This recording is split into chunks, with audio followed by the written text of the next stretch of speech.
सुप्रभात सर्व सज्जन श्रोते वाचक पाठक चिंतक देखो. स्वामी स्वरूपानंद महाराज आणि सर्वच संत महंत हे वास्तवात नित्य निरंतर आत्ममग्न आत्मतत्वरत होते.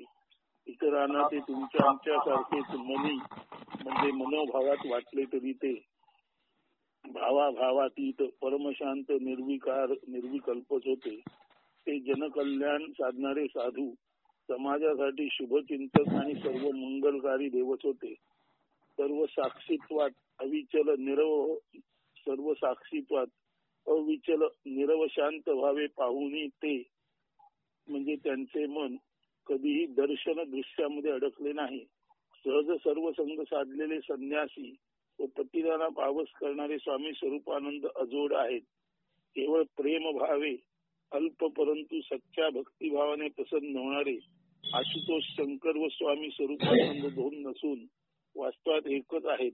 शंकराने ज्याप्रमाणे स्वतः हलाहल धारण करून देवांना अमृत दिले, तसेच स्वामी स्वरूपानंद यांनी आपल्या व्याधीग्रस्त शरीराला आजाराला न जुमानता सर्व भक्तांना आपले सुहास्य व मधुर आशीर्वचन दिले, जे खरोखरच संजीवक अमृततुल्य असून भक्ताच्या जीवनात मंगलतेची नांदी निर्माण करणारे आणि क्रांतिकारी शुभ परिवर्तन घडवणारे आहेत. आजही याचा भक्तांना स्वच्छ व स्पष्ट प्रत्यय येतो.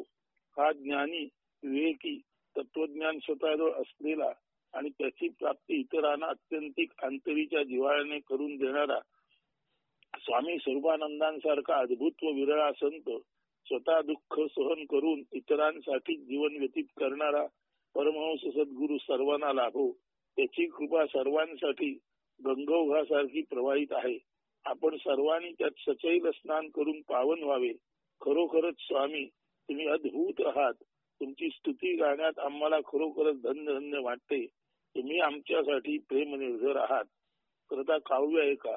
धन्य धन्य साधू ऐसा विरळा, स्वरूपानंद लाभो सर्वातो. नमनी अमनी दिसे मनी जरी, तरी मनाती राही जो.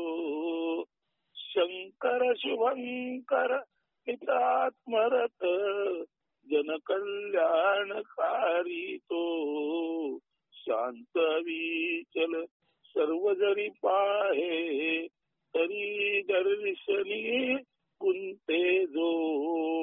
शांत दक्ष सराविकारी, सहज संन्यासी पतित पावन तो.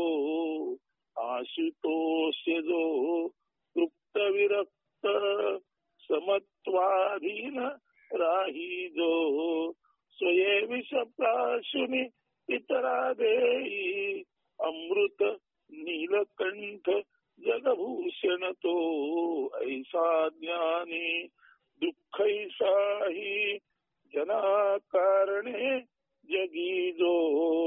धन्य धन्य साधू ऐसा विरळा, स्वरूपानंद लाभो सर्वातो. नमनी अमनी जिसे मनी जरी, तरी मनातीत राही जो. शंकर शुभंकर मितात्मरत, जन कल्याण कारी तो.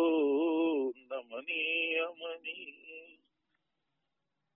आता तोची साधू चिन्मय राही केवळ 2 ओळीचं काव्य आहे, पण त्याचा अर्थ नीट समजून घ्या. निर्गुण निराकार निर्भाव म्हणजे यच्चयावत सर्व संभाव्यते गुण आकार भाव, ज्या रसामध्ये समरस होऊन अर्थात रसात विरघळून गेल्या कारणाने रसासारखे रसाप्रमाणे किंवा सरस झाले आहेत, अशी चैतन्य रसमयता होय. त्याला आपण निर्गुण म्हणतो, निराकार म्हणतो, निर्भाव म्हणतो. त्याचा अर्थ गुण नसलेला, आकार नसलेला, भाव नसलेला असा नाही, तर सर्व गुण, सर्व आकार आणि सर्व भाव हे ज्यामध्ये एकरस होतात, असा जो एकरस असतो, त्या एकरसामध्ये नेमका गुण, नेमका आकार, नेमका भाव सांगता येत नाही. म्हणूनच म्हटलेलं आहे निर्गुण निराकार निर्भाव म्हणजे यच्चयावत सर्व संभाव्यते गुण आकार भाव, या रसामध्ये समरस होऊन अर्थात रसात विरघळून गेल्या कारणाने रसासारखे रसाप्रमाणे किंवा सरस झाले आहेत, वेगवेगळ्याने दिसत नाहीत, अशी चैतन्य रसमयता म्हणजेच निर्गुण निराकार निर्भाव रस. ही चैतन्य रसमयता म्हणजेच वैश्विक मानस होय.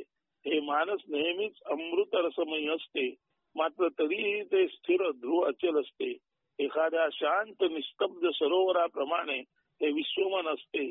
अर्थात ते विश्वमन असल्याने अनंत असीम अमेय असते.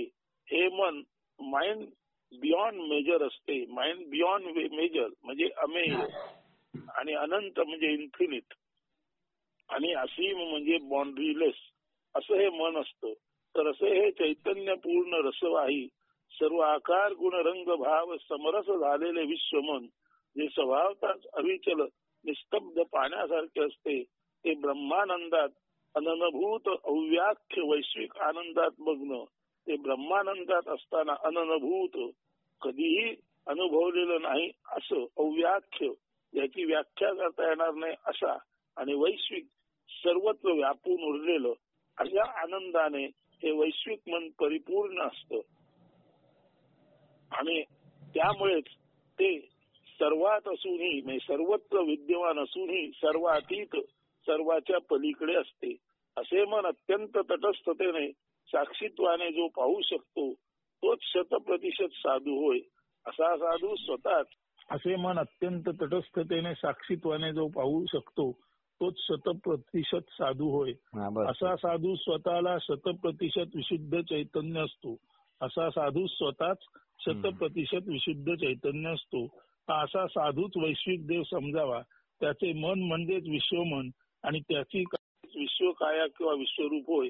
तरीही या साऱ्यांचे जास्तीत जास्त अचूक शब्दात पकडता येणारे वर्णन साधू साधू आणि केवळ साधूच म्हणजे चैतन्य चैतन्य आणि केवळ चैतन्यच इतके असू शकते.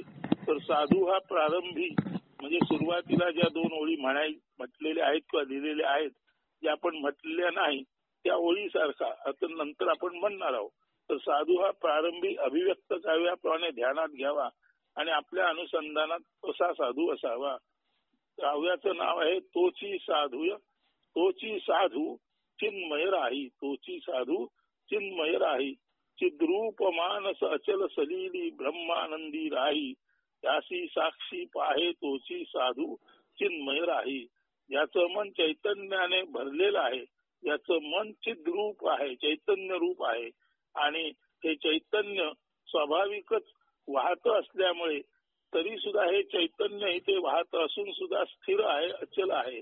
म्हणून चैतन्य रूप मानस ज्याचं असलं तरीही ज्याच्या मनातील चैतन्य अचल स्थिर स्थाणू आहे अशा अचल सलीली, सलील म्हणजे पाणी, पाणी जसं असतं हलणारं तसं चैतन्य हलणारं असतं. परंतु चैतन्याने भरलेलं मन असलेला साधू त्याचं चैतन्य अचल असतं, स्थिर असतं, स्थाणू असतं आणि अशा अचल चैतन्यातच तो वैश्विक किंवा बृहत आनंद म्हणजे ब्रह्मानंद घेत असतो.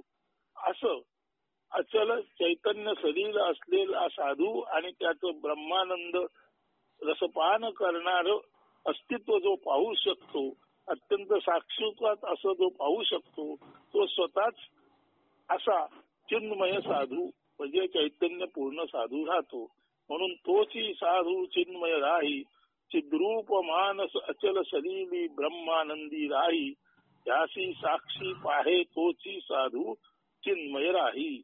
आता पुढच्या काव्याकडे वळू. भगवत रूपे संत अवतारी, वाहत्या झऱ्यासारखा स्वच्छ व निर्मळ अंतःकरण असलेला, सर्वांना बदलत्या स्थलकाल परिस्थिती रूप समजून घेणारा, प्रत्येकामध्ये विठ्ठल किंवा दिव्यत्व पाहणारा जो असतो तो नेहमीच देवप्रिय ईश्वराचा लाडका असतो. असा हा ईशभक्त विभक्त नाही, म्हणजे तो भक्त म्हणजे अद्वैती आणि मोजकेच पण अर्थपूर्ण मधुर भाषण करणारा असतो. त्याला सत्य अत्यंत प्रिय असते. तो सुहास्यवदन प्रसन्न मुद्रेचा आणि दयाव क्षमा आणि सघन अंतःकरणाचा असतो. खरे तर भगवंत रूपे पृथ्वीवर विलसणारा हा संत दिव्य अवतारीच असतो. आता काव्य पहा. भगवत रूपे संत अवतारी, निर्मल अंतःकरणी राहे, जैसा निर्झर खळखळवाहे, प्रति एकी जो विठ्ठल पाही, भगवंता तो नित प्रिय राही, ऐसा भक्त मित मधुभाषी, सुहास्य वदन सत्यप्रिय जासी दया क्षमा शांती अवधारी भगवत रूपे भगवत रूपे संत अवतारी. भगवत रूपाने संतच अवतार घेतात. आता काव्य हे तुका लागल असे, त्याचं गद्य नीट ऐका. नैष्कर्मात करकटेवरी पाय विटेवरी असा केवळ असणेपणी म्हणजेच कैवल्यात विठोबा उभा आहे, हे साधुत्वाचे लक्षण आहे. साधू म्हणजे सरळ शांत दक्ष साक्षीत्वात असतो तो. जे आहे ते समग्रतेने पाहणे ऐकणे आणि त्याचा ज्ञानबोध प्राप्त करून घेणे, उदार अंतःकरणाने तो इतरांना देणे, हे साधूचे काम आहे. या एरवी गोंधळग्रस्त शोक विलाप दुःख वेदनेने भरलेल्या जगाच्या पाठी एक पूर्ण सुसंवादी आनंदी आणि स्वातंत्र्य परिपूर्ण मुक्त जीवन असलेले जग आहे.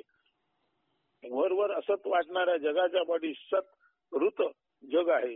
त्या ऋताचा सत्याचा वेध साधू घेत असतो. हे जग देवाचे जग आहे.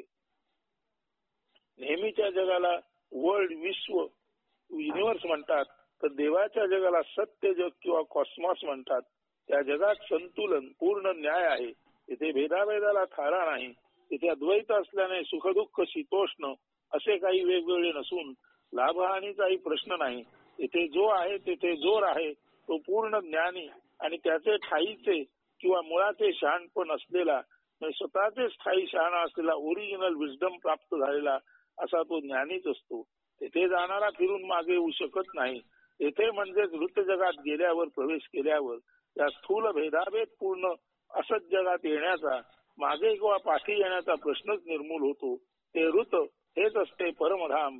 यद्गत्वान निवर्तन्ते तद्धाम परमम. जेथे गेल्यावर ज्या घरी गेल्यानंतर परत पाठी फिरून येणे नाही. वैकुंठ जिथे गेल्यानंतर गती विशेषत्वाने कुंठित होते.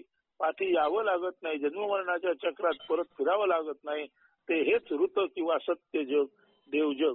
या ऋत जगात केवळ विशुद्ध चैतन्यच असते. हा अवलोक किंवा प्रकाशलोक असतो. साधू येथेच नांदतो.